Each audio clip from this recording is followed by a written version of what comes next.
Sejam muito bem-vindos ao Clube do Livro da Tocando em Frente. Por favor, inscrevam-se no nosso canal, curtam, compartilhem. Que tal começar agora? Vamos à leitura?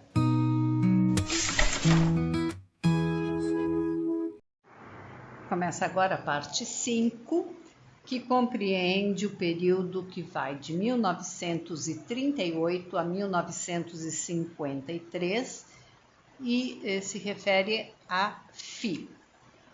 Vamos lá, início da parte 39. Não desejando que ninguém soubesse do seu regresso, Maddie foi para Drogheda no caminhão da correspondência com o velho Bluey Williams e Justine colocada numa cesta sobre o banco ao seu lado. Bluey alegrara-se ao vê-la e ardia de curiosidade por saber o que ela fizera nos últimos 4 anos. Mas quando se aproximaram da sede, calou-se, adivinhando-lhe o desejo de regressar a casa em paz. De volta ao castanho e à prata, de volta à poeira, de volta à pureza e à frugalidade maravilhosas que tanta falta faziam a North Queensland, ali não havia crescimento desregrados, não se apressava a decadência para dar lugar a mais. Apenas uma lenta e girante inevitabilidade como as constelações. Cangurus mais numerosos do que nunca. Lindas e pequenas wilgas simétricas, redondas e matronais, quase recatadas. Cacatuas que se erguiam em ondas cor-de-rosa acima do caminhão. Emas em plena disparada. Coelhos que saltavam para fora da estrada, levantando puffs de pó branco. Esqueletos alvejados de árvores mortas na relva. Miragens de árvores no distante horizonte curvo, ao atravessarem a planura de Diban, quando apenas as linhas azuis instáveis que as cortavam por baixo indicavam que as árvores não eram reais. O som de que sentira tanta falta, embora nunca imaginasse poder senti-la, o grasnar desolado dos corvos, baços véus castanhos de poeira açoitados pelo vento seco do outono como chuva suja. E o capim bege prateado do grande noroeste, que se estendia até o céu como uma bênção.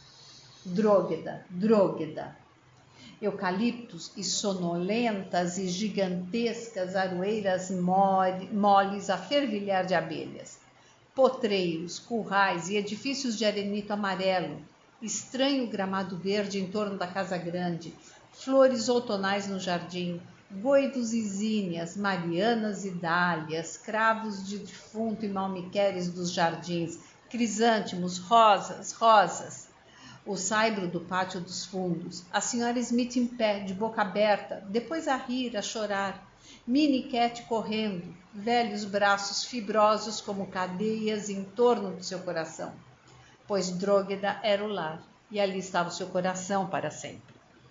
Fi saiu para ver a causa de tanto rebuliço. Olá, mamãe, voltei para casa. Os olhos cinzentos não se alteraram, mas com sua alma nova e crescida, Maddie compreendeu. Sua mãe estava contente. Só não sabia demonstrar o contentamento.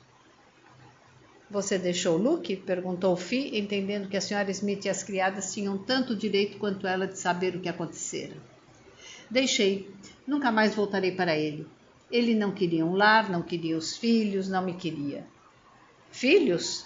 Sim, vou ter outro bebê. Gritos de júbilo das criadas e Fi a expressar o seu julgamento com a voz comedida, disfarçando a alegria. Se ele não a quer, fez muito bem de voltar para casa. Cuidaremos de você aqui. O seu velho quarto que dava para o home pado, os jardins, e um quarto ao lado para Justine e o novo bebê quando chegasse. Era tão bom estar em casa. Bob também se alegrou ao vê-la. Cada vez mais parecido com Paddy, estava ficando musculoso e um pouco curvado à proporção que o sol lhe cozinhava a pele e os ossos até secados. Possuía a mesma força generosa de caráter, Mas talvez porque nunca tivesse sido genitor de uma família numerosa, faltava-lhe o semblante paternal de Paddy. E era também como Fi, calmo, reservado, pouco dado a expressar sentimentos e opiniões. Devia orçar pelos 30 e tantos anos, pensou Mad com súbita surpresa, e ainda assim não casara.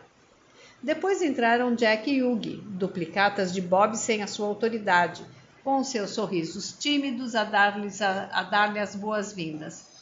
Deve ser isso, refletiu. Eles são tão acanhados por causa da terra que não precisa de quem saiba expressar-se, nem de galas sociais.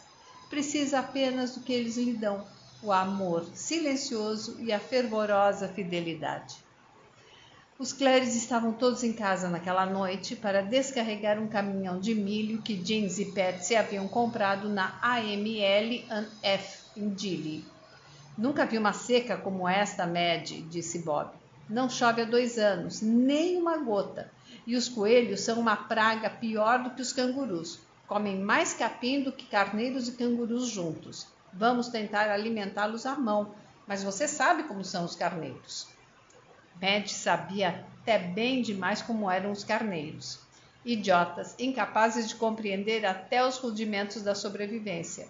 O pequenino cérebro que o animal original devia ter possuído algum dia fora inteiramente eliminado à medida que se desenvolveu a raça desses aristocratas lanudos. Os carneiros não comiam outra coisa senão capim, ou mato cortado do seu ambiente natural. Mas acontece que não havia mãos suficientes para cortar o mato em quantidade capaz de satisfazer a mais de 100.000 carneiros. Você não tem serviço para mim? Perguntou ela. É claro que tem. Você trabalhando, teremos mais um homem para cortar a comida dos carneiros. Basta que se encarregue dos pastos internos, como costumava fazer. Fiéis à sua palavra, os gêmeos tinham voltado de vez para casa. Aos 14 anos, deixaram Riverview para sempre, ansiosos por regressar o mais depressa possível às planícies de solo negro. Os dois já pareciam Bobs, Jacks e Hughs juvenis e substituíam aos poucos a sarja e a flanela antiquadas e cinzentas do uniforme de fazendeiro do Grande Noroeste por calças de algodão branco, camisa branca, chapéu de feltro cinzento de copa chata e aba larga e botas rasas de montar, que chegavam até o tornozelo, com elástico dos lados. Só o punhado de mestiços que vivia nas favelas de Dili imitava os vaqueiros do oeste norte-americano, com botas extravagantes de salto alto e chapéus Stetson usados ao jeito dos cowboys. Para o homem da planície de solo negro, tais acessórios eram uma afetação inútil, parte de uma cultura diferente. Ninguém poderia andar pelo mato com botas de salto alto, e os homens, muitas vezes, tinham de andar pelo mato. E um chapéu de cowboy era muito quente e pesado. A égua castanha e o cavalo preto haviam morrido. As cocheiras estavam vazias. Mad insistiu em montar um cavalo de lida, mas Bob foi até a fazenda de Martin King para comprar 2 animais de 1/4 de sangue, uma égua creme, de crina e cauda pretas, e um cavalo castanho de patas compridas. Por uma razão qualquer, a perda da velha égua castanha calou mais fundo em Mad do que a partida de Ralph, uma espécie de reação retardada, como se ela acentuasse mais claramente a separação dos dois. Mas era tão bom estar de novo nos pastos, cavalgar com os cachorros, comer a poeira de um rebanho balante de carneiros, contemplar os pássaros, o céu, a terra. Tudo se achava terrivelmente seco. O capim de Dróguida sempre conseguira sobreviver às secas de que Mad se lembrara, mas isso era diferente. O pasto agora estava cheio de falhas. Entre os tufos de capim via-se a terra escura, rachada numa fina rede de gretas abertas como bocas ressequidas, o que se devia agradecer principalmente aos coelhos. Durante os seus 4 anos de ausência, eles se haviam multiplicado repentina e desordenadamente, embora ela supusesse que já fossem uma praga há muitos anos antes disso. Mas quase da noite para o dia, o número deles atingira cifras muito superiores ao ponto de saturação. Estavam em toda parte e também comiam o precioso capim. Ela aprendeu a armar mundéus para os coelhos, detestando, de um lado, ver aquelas coisinhas fofas estraçalhadas por dentes de aço, mas não podendo, de outro, como pessoa da terra, deixar de fazer o que tinha de ser feito. Matar em nome da sobrevivência não era crueldade. Maldito seja o imigrante inglês saudoso da sua terra que mandou vir da Inglaterra os primeiros coelhos, disse Bob amargo. Eles não eram nativos da Austrália e sua importação sentimental revolucionara o equilíbrio ecológico do continente. Equilíbrio esse não perturbado pelos carneiros e pelo gado, cientificamente apacentados desde o momento da sua introdução. Não havia um predador australiano natural para controlar o número de coelhos, e as raposas importadas não vingaram. O homem teria de ser o predador antinatural, mas os homens eram poucos e os coelhos eram muitos. Depois que ficou muito pesada para cavalgar, Madge passava os dias na sede, em companhia da Sra. Smith, de Minnie e de Cat, costurando ou tricotando para a coisinha que se contorcia dentro dela. Ela sempre pensava no menino, fazia parte dela como Justine nunca fizera. Madge não enjoou, não se sentiu deprimida e aguardava com ansiedade o dia do parto. Talvez Justine fosse inadvertidamente responsável, em parte, por isso. Agora que a coisinha de olhos pálidos estava se transformando de um bebê indiferente numa menina inteligentíssima, Madge sentiu-se fascinada pelo processo e pela criança. Fazia muito tempo que se sentira indiferente à filha e ansiava por prodigalizar-lhe amor, apertá-la entre os braços, beijá-la, rir-se com ela. Ao ver-se polidamente repelida, sentiu um choque, mas era assim que Justine reagia a cada uma de suas expansões de afeto. Quando James e Patsy deixaram Riverview, a Sra. Smith julgara que os teria de novo debaixo de suas asas, mas ficou desapontada ao descobrir que eles viviam nos pastos a maior parte do tempo. Por isso, voltou-se para Justine e viu-se tão firmemente rejeitada quanto a própria Madge. Dir-se-ia que Justine não desejava que a abraçassem, nem que a beijassem, nem que a fizessem rir. Começou a andar e a falar depressa, aos 9 meses. Sabendo utilizar os pés e comandando uma língua capaz de expressar-se com muita clareza, passou a ir onde queria e a fazer o que desejava. Não que fosse barulhenta ou desafiadora. Acontecia apenas que era feita de um metal realmente muito duro. Madge não sabia nada acerca de genes, mas se soubesse, teria pensado melhor nas consequências de uma mistura de Claire, Armstrong e O'Neill. Aquilo não poderia dar outra coisa senão uma sopa humana muito forte. Mas o que mais consternava os outros era a obstinada recusa de Justine de sorrir ou de rir. Todo mundo em Drogheda fazia palhaçadas incríveis na tentativa de arrancar dela o germe de um sorriso, mas em vão. No tocante à solenidade inata, ela superava a própria avó. No primeiro dia de outubro, quando Justine completava precisamente 16 meses de vida, nasceu em Drogheda o filho de Madge. Ele se adiantara quase 4 semanas e ainda não era esperado. Houve 2 ou 3 contrações violentas, soltou-se o fluido e o garoto nasceu nas mãos da Sra. Smith e de Fi, poucos minutos depois que elas telefonaram chamando o médico. Madge mal tivera tempo para a dilatação. A dor foi mínima e o parto consumou-se tão depressa que quase não existiu. Apesar dos pontos que precisou levar por haver sido tão precipitada a entrada dele no mundo, Madge sentia-se maravilhosamente bem. Secos para Justine, seus seios agora transbordavam. Desta vez não havia necessidade de mamadeiras nem de latas de lactogênio. E era tão bonito, comprido e esguio, com um topetinho de cabelo cor de linho em cima do crâniozinho perfeito, e vivos olhos azuis que não davam nenhuma indicação de que mudariam, mais tarde, de cor. Como haveriam de mudar? Eram os olhos de Ralph, assim como eram as mãos de Ralph, o nariz e a boca de Ralph, e até os pés de Ralph.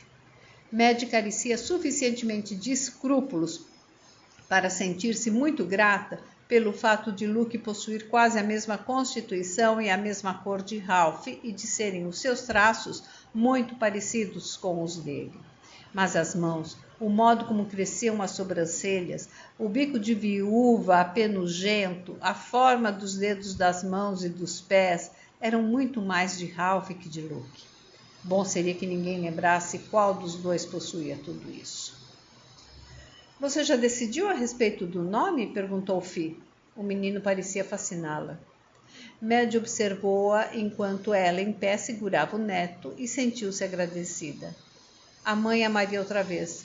Talvez não como amara Frank, mas pelo menos sentiria alguma coisa. Vou chamá-lo de Dan. Que nome esquisito. Por quê? Por acaso é algum nome da família O'Neill? Pensei que você não quisesse ter mais nada com os O'Neills. Isso não tem nada a ver com Luke. É o nome dele e de mais ninguém. Odeio nomes de família. É como desejar enxertar um pedaço de alguém diferente numa nova pessoa. Chamei de Justine simplesmente porque gostei do nome. E estou chamando Dan de Dan pela mesmíssima razão. O nome soa bem, admitiu Finn. Maddie estremeceu. Seus seios estavam cheios demais. É melhor me dar o menino, mamãe. Espero que ele esteja com fome. E espero que o velho Bruce se lembre de trazer a bomba para o seio. Se não se lembrar, você terá de ir buscá-lo em Dille de automóvel. Ele estava com fome e puxava o bico com tanta força que a boquinha viscosa machucava. Contemplando-lhe os olhos fechados, os cílios escuros de ponta de ouro, as sobrancelhas plumosas, as minúsculas faces que não paravam de trabalhar, Maddie amava-o tanto que o amor a machucava mais que a própria sucção. Ele é suficiente, tem de ser suficiente, pois não terei outro. Mas por Deus, Ralph de Bricassar, pelo Deus que você ama mais do que a mim, nunca saberá o que roubei de você e dele. Nunca lhe direi nada a respeito de Danny. Oh, meu bebê! Mexeu nos travesseiros a fim de colocá-lo mais confortavelmente no ângulo do seu braço, para ver melhor o rostinho perfeito. Meu bebê! Você é meu e nunca o darei a quem quer que seja, muito menos a seu pai, que é um padre e não pode reconhecê-lo. Isso não é maravilhoso? O navio entrou no porto de Gênova no princípio de abril. O arcebispo desembarcou numa Itália que explodia em plena primavera mediterrânea e tomou um trem para Roma. Se o tivesse solicitado, teriam vindo recebê-lo para conduzi-lo a Roma num carro do Vaticano, mas ele receava sentir a igreja de novo muito próxima. Queria adiar esse momento quanto pudesse. A cidade eterna. Era realmente isso, pensou, olhando pelas janelas do automóvel, para os campanários e domos, as praças repletas de pombos, os chafarizes ambiciosos, as colunas romanas com suas bases profundamente enterradas nos séculos. Para ele, tudo isso era supérfluo. O importante era a parte de Roma chamada Vaticano, suas suntuosas salas públicas e suas salas particulares, que seriam tudo menos suntuosas. Um monge dominicano, envergando uma batina preta e creme, conduziu-o através de corredores de mármore, entre figuras de bronze e de pedra dignas de um museu, no meio de grandes quadros ao estilo de Giotto, Rafael, Botticelli e Frangélico. Eram as salas públicas de um grande cardeal, e sem dúvida a rica família Contini Vercesi contribuíra com muita coisa para realçar o ambiente em que vivia o seu augusto descendente. Numa sala de marfim em ouro, rica de colorido graças às tapeçarias e aos quadros, com tapetes e móveis franceses, toques de carmesim em toda parte, estava sentado Vittorio Scarbanza, cardeal de Contini Vercesi. A mão pequena e lisa, em que cintilava o anel de rubi, foi-lhe estendida em sinal de boas-vindas. Contente por poder abaixar os olhos, o arcebispo Ralph cruzou o aposento, ajoelhou-se e tomou a mão para beijar o anel. E encostou o rosto na mão, sabendo que não podia fazê-lo, embora até o momento em que seus lábios tocaram aquele símbolo de poder espiritual e de autoridade temporal, tencionasse reerguer-se. O cardeal Vittorio pôs a outra mão sobre o ombro inclinado, dispensando o monge com um aceno de cabeça. Depois, quando a porta se fechou mansamente, sua mão subiu do ombro ao cabelo, descansou-lhe na escura espessura, alisou-o ternamente para trás, a partir da testa semi-desviada. O cabelo mudara, logo já não seria preto, mas cor de ferro. A espinha curvada endireitou-se, os ombros recuaram e o arcebispo Ralph encarou diretamente o rosto do seu chefe. Houvera uma mudança. A boca se apertara, conhecera a dor e ficara mais vulnerável. Os olhos, tão belos na cor, na forma e no engaste, eram muito diferentes dos olhos de que ele ainda se lembrava, como se nunca o tivesse deixado fisicamente. O cardeal Vittorio sempre imaginara que os olhos de Jesus tivessem sido azuis e parecidos com os de Ralph, calmos, distantes do que ele via e, portanto, capazes de abranger tudo, compreender tudo. Mas sua imaginação talvez o tivesse enganado. Como pode alguém sentir e sofrer sem que isso lhe transpareça nos olhos? Venha, Ralph, sente-se. Eminência, preciso me confessar. Mais tarde, mais tarde. Primeiro falaremos, e em inglês. Há ouvidos em toda parte nos dias de hoje. Mas graças ao nosso querido Jesus, são ouvidos que não falam inglês. Sente-se, Ralph, por favor. É tão bom vê-lo. Tenho sentido falta dos seus pareceres criteriosos, da sua racionalidade, do seu perfeito companheirismo. Não me deram ninguém de que eu goste a metade sequer do que eu gosto de você. Ele sentia o cérebro ajustar-se à formalidade. Sentia que os próprios pensamentos assumiam em sua mente um aspecto mais elevado. Mais que a maioria das pessoas, Ralph de Bricassart sabia tudo a respeito da mudança que se opera em nós de acordo com a nossa companhia, de acordo com a nossa fala até. Não era para aqueles ouvidos a fluência fácil do inglês coloquial. Por isso se sentou não muito longe, defronte da figura delgada em seu moiré escarlate, cuja cor mudava e tinha uma tranquilidade que lhe permitia aos contornos fundir-se com o ambiente em vez de destacar-se dele. O cansaço desesperado que conhecera durante semanas parecia estar se levantando um pouco dos seus ombros. Admirou-se de que houvesse temido tanto aquele encontro, quando sabia em seu íntimo que seria compreendido e perdoado. Mas não era isso, não era nada disso. Era por sua própria culpa que havia falhado, por ser menos do que aspirava a ser, por desapontar um homem que se interessara por ele, que fora tremendamente bondoso, um verdadeiro amigo. E agravava sua culpa estar diante dessa presença pura quando ele mesmo já não era puro. Ralph, somos padres, mas somos algo diferente antes disso. Algo que éramos antes de sermos padres e do qual não podemos escapar, a despeito do nosso caráter exclusivo. Somos homens, com as fraquezas e defeitos dos homens. Não há nada que você possa contar-me capaz de alterar as impressões que formei a seu respeito durante os anos que passamos juntos. Nem há nada que você possa me contar que me faça tê-lo em menor conta, nem gostar menos de você. Por muitos anos eu soube que você escapara à percepção da nossa fraqueza intrínseca, da nossa humanidade. Mas também sabia que você chegaria a tê-la, pois todos a temos, até o Santo Padre, o mais humilde e humano de todos nós. Quebrei meus votos, Eminência. Isso não se perdoa com facilidade. É um sacrilégio. O voto de pobreza você violou há alguns anos, quando aceitou a herança da senhora Mary Carson. Restam, portanto, o da castidade e o da obediência. Não é assim? Nesse caso, os três foram violados, Eminência. Eu gostaria que você me chamasse de Vittorio, como antigamente. Não estou chocado, Ralph, nem desapontado. É como nosso Senhor Jesus Cristo quer, e creio que você talvez tenha recebido uma grande lição que não pode ser aprendida de nenhum modo menos destrutivo. Deus é misterioso.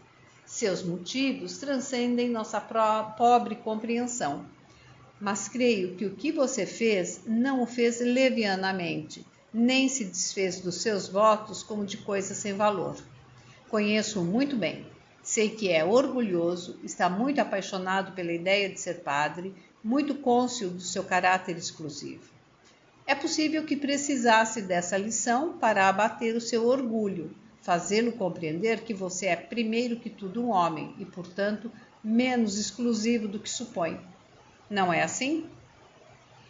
De fato, eu carecia de humildade e acredito que, de certo modo, aspirava a ser o próprio Deus. Pequei muito grave e indesculpavelmente. Não posso me perdoar. E nessas circunstâncias, como esperar o perdão divino? O orgulho, Ralph, o orgulho. Ainda não entendeu que não é a você que cabe perdoar? Só Deus pode fazê-lo. Só Deus. E Ele o perdoará se o arrependimento for sincero. Ele já perdoou pecados maiores de santos muito maiores, e você sabe disso, bem como de pecadores muito maiores. Você pensa que o príncipe Lúcifer não foi perdoado? Mas foi perdoado no instante em que se rebelou. E o seu destino como governador do inferno é seu, não é obra de Deus. Não foi ele quem disse: é melhor governar o inferno do que servir no céu? Lúcifer não conseguia superar o seu orgulho, não suportava a ideia de sujeitar sua vontade à vontade de outrem, mesmo que esse outrem fosse o próprio Deus. Não quero vê-lo incidir no mesmo erro, caríssimo amigo.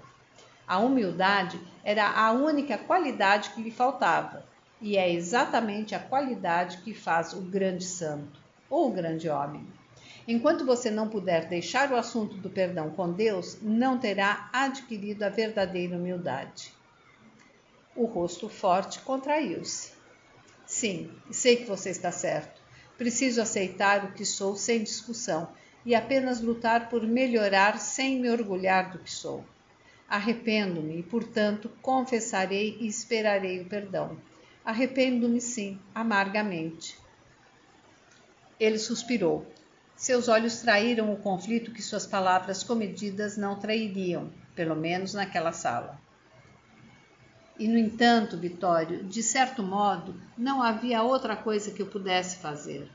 Ou eu a arruinava, ou tomaria a ruína sobre mim. Na ocasião, não parecia haver escolha possível, porque a amo. Não foi por culpa dela que eu não quis que o amor se estendesse a um plano físico. O destino dela tornou-se mais importante do que o meu, entende? Até aquele momento, eu sempre pensara primeiro em mim, como mais importante do que ela, porque sou um padre e ela um ser inferior. Mas percebi que eu era responsável pelo que ela é. Eu devia tê-la deixado afastar-se quando ainda criança, mas não deixei. Conservei-a em meu coração e ela o sabia. Se eu a tivesse realmente arrancado de mim, ela o teria sabido também, e ter-se-ia transformado em alguém capaz de fugir à minha influência. Ele sorriu. Como vê, tenho muito de que me arrepender. Fiz uma tentativa no terreno da criação. Foi a Rosa? O arcebispo Ralph atirou a cabeça para trás e olhou para o teto com seus lavores primorosos e para o candelabro barroco de Murano. Poderia ter sido outra pessoa? Ela é a minha única tentativa de criação. E a Rosa ficará bem? Você não lhe terá causado maior dano com isto do que ao repudiá-la? Não sei, Vitório. Oxalá o tenha feito. Na ocasião parecia apenas a única coisa que eu podia fazer. Não possuo o dom da antevisão prometeica e o envolvimento emocional faz de nós pífios juízes. De mais a mais, isso apenas aconteceu. Mas creio que ela talvez precisasse muitíssimo do que lhe dei, o reconhecimento de sua identidade como mulher. Não digo que ela não soubesse que era mulher, digo que eu não sabia. Se a tivesse conhecido como mulher, é possível que as coisas fossem diferentes, mas conheci a criança durante muitos anos. Você me parece presumido, Ralph, e ainda despreparado para o perdão. Isso dói, não dói? Que você tenha sido tão humano que cedeu a uma fraqueza humana. Ou o terá realmente feito com esse espírito de nobre autossacrifício? Espantado, ele fitou os líquidos olhos escuros e viu-se refletido neles como dois minúsculos manequins de insignificantes proporções. Não, disse. Sou um homem, e como homem encontrei nela um prazer com cuja existência eu nem sonhara. Eu não sabia que o sabor de uma mulher fosse assim, nem que ela pudesse ser causa de uma alegria tão profunda. Desejei nunca mais precisar deixá-la, não só por causa do seu corpo, mas também porque me agradava estar com ela, falar com ela, e não falar para ela, comer as comidas que ela cozinhava, sorrir-lhe, participar dos seus pensamentos. Sentirei falta dela enquanto viver. Havia qualquer coisa no pálido rosto ascético que o fazia inexplicavelmente lembrar-se do rosto de Madge no momento de partir. A vista de um fardo espiritual sendo levantado, a intrepidez de um caráter capaz de prosseguir em sua marcha apesar das cargas, dos pesares, da dor. Que conhecera ele, o cardeal de seda vermelha, cuja única inclinação humana parecia ser sua lânguida gata Abissínia. Não posso me arrepender do que tive com ela assim, continuou Ralph, vendo que sua eminência permanecia em silêncio. Arrependo-me de ter transgredido votos tão solenes e proibitivos quanto minha vida. Nunca mais poderei encarar meus deveres sacerdotais à mesma luz, com o mesmo zelo. Arrependo-me disso amargamente. Mas Madge... A expressão do rosto dele ao pronunciar o nome dela fez o cardeal Vitório desviar o seu para enfrentar os próprios pensamentos. Arrepender-me de Madge seria assassiná-la. Passou a mão com um gesto cansado pelos olhos. Não sei se isso está muito claro ou se aproxima sequer do que quero dizer. Parece que, por mais que eu me esforce, não consigo expressar adequadamente o que sinto por Madge. Inclinou-se para a frente, na cadeira, quando o cardeal tornou a voltar-se e viu suas imagens gêmeas aumentarem um pouquinho. Os olhos de Vitória eram como espelhos, devolviam o que viam e a ninguém permitiam um vislumbre do que ia por trás deles. Os de Madge eram exatamente o oposto, desciam, até chegar-lhe à alma. Madge é uma bênção, disse ele, é uma coisa sagrada para mim, uma espécie diferente de sacramento. Compreendo, suspirou o cardeal. Ainda bem que você sente isso. Aos olhos de Nosso Senhor, creio que o sentimento atenuará o grande pecado. Em seu próprio benefício, acho melhor você se confessar com o padre Giorgio e não com o padre Guilhermo. O padre Giorgio não interpretará erroneamente os seus sentimentos e o seu raciocínio. Verá a verdade. O padre Guilhermo, menos receptivo, pode julgar discutível o seu arrependimento, que sei verdadeiro. Tênue sorriso cruzou-lhe a boca fina como uma sombra mais fina ainda. Também são homens, meu Ralph, os que ouvem as confissões dos grandes. Nunca se esqueça disso enquanto viver. Só no exercício do seu sacerdócio são vasos que contêm Deus. Em tudo mais são homens. E o perdão que conferem vem de Deus, mas os ouvidos que ouvem e julgam pertencem aos homens. Vocabulário das partes 35 a 39. Parte 35. Toldava, cobria. Nacarado, de cor rosada. Braças, medida de comprimento usada para indicar profundidade. Lestos, ágeis. Sílica, composto químico. Maretas, ondas pequenas. Escarpado, íngreme. Barlavento, direção de onde sopra o vento. Rebarbativo, estranho, fora do normal. Sotavento, direção para onde sopra o vento. Lomba, monte, montanha. Excrescência, saliência. Anêmona é um tipo de planta. Mangangá é um tipo de peixe. Vocabulário da parte 36. Exaurira, extinguira, esgotar. Vocabulário da parte 37. Antrólios, óculos. Cingir, rodear. Simbiose, associação entre duas coisas ou pessoas. Esvaeceu, esmoreceu. Arrostavam, afrontavam. Acossado, incomodado. Vocabulário da parte 38, não há nada a acrescentar. E agora vamos para o da parte 39. Baços, pardos. Zínias, é um tipo de planta. Marianas, tipo de arbusto. Saibro, areia grossa, avermelhada. Balante, que emite sons da ovelha. Mundéus, é um tipo de armadilha para caçar animais. Bico de viúva, é o formato do couro cabeludo em que o cabelo nasce e cresce em bico ou ponta sobre o meio da testa. Domos, catedrais. Augusto, imponente. Moiré, é um tipo de tecido. Lavores, trabalhos. Prometeica, aquilo que é relativo ou próprio de Prometeu. Prometeu é um dos titãs da mitologia grega e ele teria roubado o fogo do Olimpo para dá-lo aos homens. Pífio, de pouco valor. Intrepidez, coragem.